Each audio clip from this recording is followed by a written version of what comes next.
Hi friends, welcome back to my channel. என்னோட சேனலை first time பார்க்குறதா இருந்தால் என்னோட சேனலை சப்ஸ்கிரைப் பண்ணிவிட்டு பாருங்கள். ஆல்ரெடி சப்ஸ்கிரைப் பண்ணியிருந்தீங்கன்னா ஒரு லைக் மட்டும் போட்டுருங்க. வாங்க வீடியோக்குள்ளே போகலாம். இன்றைக்கி நம்ம பார்க்க போகிற வீடியோ பார்த்தீங்கன்னா ஒரு வெயிட் லாஸ் ரெசிபி வீடியோ தான். எதை வச்சுன்னு பார்த்தீங்கன்னா வெள்ளைச்சோளம் வச்சு தான். வெள்ளைச்சோளம் வந்து பார்த்தீங்கன்னா வெயிட் லாஸ்க்கு ரொம்ப ரொம்ப ஹெல்ப் பண்ணும்.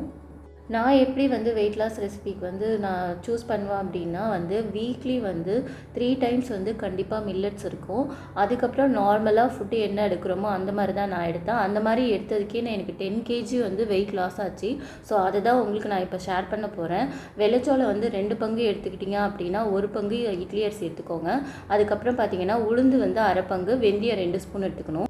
இது எல்லாத்தையுமே நான் முத நாள் நைட்டே ஊற போட்டேன். ஏன்னா இது ஒரு 8 மணி நேரமாவது ஊறணும். ஊறினா மட்டும்தான் நம்மளால் மாவுக்கு நல்லா அரைச்சி எடுத்துக்க முடியும். ஏன்னா இதில் ஃபைபர் கண்டென்ட் ரொம்ப ஜாஸ்திங்கிறதுனால ஊற டைம் எடுக்கும். ஊறின வெள்ளைச்சோளத்தை நான் இப்போ கிரைண்டரில் போட்டு ஆட்டி எடுத்துக்கிறேன். அடுத்தது பார்த்திங்கன்னா உளுந்தையும் அதிலே போட்டு ஆட்டி நமக்கு தேவையான அளவுக்கு உப்பு எவ்வளோ தேவையோ அதையும் சேர்த்து போட்டு நல்லா அரைச்சி எடுத்துக்கோங்க. அதை நீங்கள் பார்த்திங்கன்னா 8 மணி நேரம் 6 மணி நேரத்துலேருந்து 8 மணி நேரம் வரைக்கும் கணக்கு. அது ஒருத்தவங்க கைக்கு சீக்கிரமாகவே புளிச்சிடும், ஒருத்தவங்களுக்கு லேட்டாக புளிக்கும். ஸோ அதை வச்சு நீங்கள் இட்லி மாவுக்கு எப்படி அரைக்கிறீங்களோ அதே சேம் மெத்தட் தான் இதுவும் அரைக்கணும். மாவு எல்லாத்தையும் அரைச்சி நான் இப்போ என்ன பண்ண போகிறேன்னா 8 மணி நேரம் ஊறினதுக்கப்புறமேட்டுக்கு இட்லி ஊற்றி காட்டுறேன். அதுக்கு முன்னாடி ஒரு சின்ன சின்ன டிப்ஸ் உங்கள்கிட்ட நான் ஷேர் பண்ணிக்கிறேன். என்னென்னு பார்த்தீங்கன்னா, நீங்கள் ஃபஸ்ட் டைம் மில்லட்ஸை ட்ரை பண்ணுறீங்க அப்படின்னா ஃபஸ்ட்டு இட்லியிலேருந்து ஸ்டார்ட் பண்ணுங்கள். இட்லியிலேருந்து ஏன்னா ஃபுல்லாக அது வெந்து நமக்கு சாப்பிட்றதுனால எதுவுமே பெருசாக நமக்கு வயிற்றுக்கு எதுவும் பண்ணாது.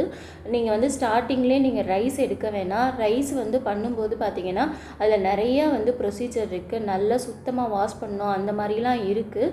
ஆனால் இட்லியில் நம்ம ஆட்டி எடுக்கும்போது புளிச்சதுனால அந்த பாக்டீரியா நம்ம வயிற்றுக்கு எந்த கெடுதலும் பண்ணாது. ஸோ ஃபஸ்ட்டு இட்லி, அதுக்கப்புறம் தோசை, அதுக்கப்புறம் நீங்கள் ஆப்பம் கூட எடுத்துக்கலாம், இடியாப்பம், அந்த மாதிரி ஒன்றா கண்டினியூ பண்ணுங்கள். எடுத்தோடனே ரைஸ் எடுத்துக்காதீங்க.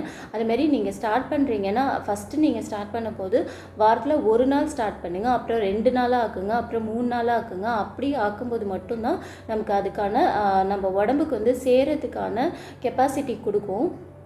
மில்லட்ஸ் பொறுத்த வரைக்கும் முக்கியமான விஷயம் என்னென்னா, நம்ம எந்த மில்லட்ஸ் எடுத்தாலும் சரி ஒரு டைமுக்கு நீங்கள் கிட்டத்தட்ட ஒரு 5 டைம் 6 டைம் வரைக்குமாவது நீங்கள் வாஷ் பண்ணிட்டு தான் நீங்கள் எல்லாமே பண்ணணும். அதுதான் இதில் ரொம்ப ரொம்ப முக்கியம். நீங்கள் நைட் டைமில் மில்லட்ஸ் எடுக்கிறீங்க அப்படின்னா 7:30க்குள்ளார முடிச்சிட பாருங்கள். அதை தாண்டி வேணாம். ஏன்னா இதில் ஃபைபர் ரொம்ப ஜாஸ்தியாக இருக்கறனால செரிமானம் பண்ணுறதுக்கு கொஞ்சம் டைம் எடுக்கும். மேக்ஸிமம் மார்னிங் அப்புறம் மத்தியானம் கூட எடுத்துக்கோங்க. நைட்டு கன்சியூம் பண்ணும்போது நீங்கள் 7:30க்குள்ளார கன்சியூம் பண்ணிவிடுங்க. அதை இது மாதிரி உங்களுக்கு வெயிட் லாஸ் ரெசிபி வீடியோஸ் வேணும்னா எனக்கு கமெண்ட் பண்ணுங்கள். கண்டிப்பாக நான் அடுத்தடுத்தது உங்களுக்கு வெயிட் லாஸ் ரெசிபி வீடியோவும் ஒவ்வொரு இதாக ஷேர் பண்ணுறேன் நான். இட்லி பாருங்கள் வெந்தயம் எவ்வளோ சாஃப்டாக இருக்குது அப்படின்றத நம்ம நார்மலாக இட்லி எப்படி சுட்டு எடுக்கிறோமோ அதே மாதிரியே தான் இருக்கும் இட்லி. நீங்கள் இதை மாதிரி நீங்கள் ட்ரை பண்ணி பாருங்கள். பசங்களுக்கும் கொடுங்க. குட்டி பசங்க வச்சுருந்தீங்கன்னா அவங்களுக்கும் கொடுங்க. ஏன்னா என் பசங்களுக்கு நான் 1 இயர் இருக்கும்போதுலேருந்தே மில்லட்ஸ் ஸ்டார்ட் பண்ண ஆரம்பிச்சிட்டேன். ஸோ நீங்களும் அதை ட்ரை பண்ணி பாருங்கள். அவங்களுக்கு அது புதுசாக எதுவுமே தெரியாது. ஐ ஹோப் உங்களுக்கு இந்த வீடியோ பிடிச்சிருக்கும்னு நினைக்கிறேன். உங்களுக்கு இந்த வீடியோ பிடிச்சிருந்ததுன்னா லைக் பண்ணுங்கள், ஷேர் பண்ணுங்கள், கமெண்ட் பண்ணுங்கள், சப்ஸ்கிரைப் பண்ணிக்கோங்க. பக்கத்தில் இருக்கிற பெல் ஐக்கானையும் கிளிக் பண்ணிக்கோங்க. இன்ஸ்டாவையும் ஃபாலோ பண்ணிக்கோங்க. பாய். நெக்ஸ்ட் வீடியோவில் பார்க்கலாம்.